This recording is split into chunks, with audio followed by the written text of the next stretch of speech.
Museveni agambye nti aludde ng'alabula abantu abasuubira okukola effujjo n'okuleetawo embeera ey'obunkenke mu ggwanga naye nga bali mu kuliisa bijanjaalo mpiso. If anybody has got any issues, there are legal ways of how to handle those issues, but not causing trouble. And nobody will cause trouble here. I told you before, and I've told you now.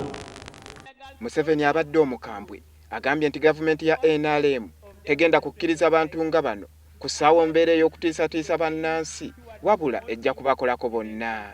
Agambye nti abo abasuubira okubaako kye bakola mu kutabangula emirembe bagezeeko mu mawanga amalala naye si Uganda etebenkedde.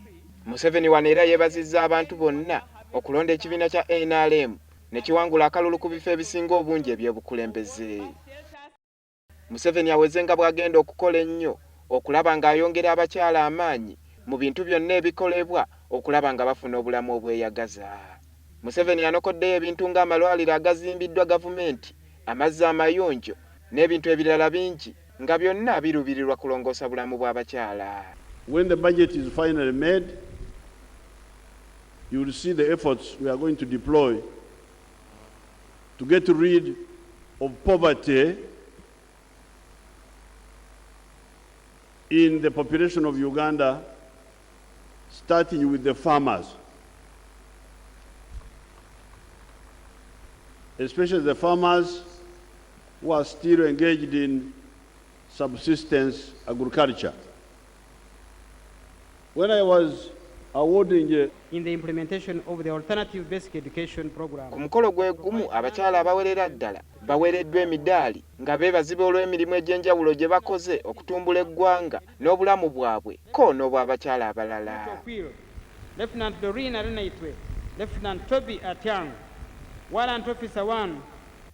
Mu bano mubaddemu abakyala abakoze ennyo mu bitongole bya gavumenti, ebitongole eby'enjawulo n'abo abakoze emirimu gy'okugunjula eggwanga. Mu baweereddwa emidaali kubaddeko omugenzi Joan Kagezi eyali akolera mu ofiisi y'omuwabi wa gavumenti ng'ono yatemulwa abantu ng'agenda mu maka ge n'alya. Mu balala mubaddemu mukyala Winnie Lawoko, abayimbi Mariam Ndagire, Annette Nandujja n'abalala bangi. And transforming her community from the use of the indigenous process of heating shea nut using stones and sticks. We the mothers of this great nation, Olunaku lw'abakyala lukuzibwa buli mwaka mu nsi yonna ng'ennaku z'omwezi 8 omwezi ogwokusatu ng'abakyala bangi balukozesa okwekuba mu ttooki okulaba ku ebyo bye bakoze mu bbanga ery'omwaka omulamba. we work towards consolidating women's development and gender equality in Uganda.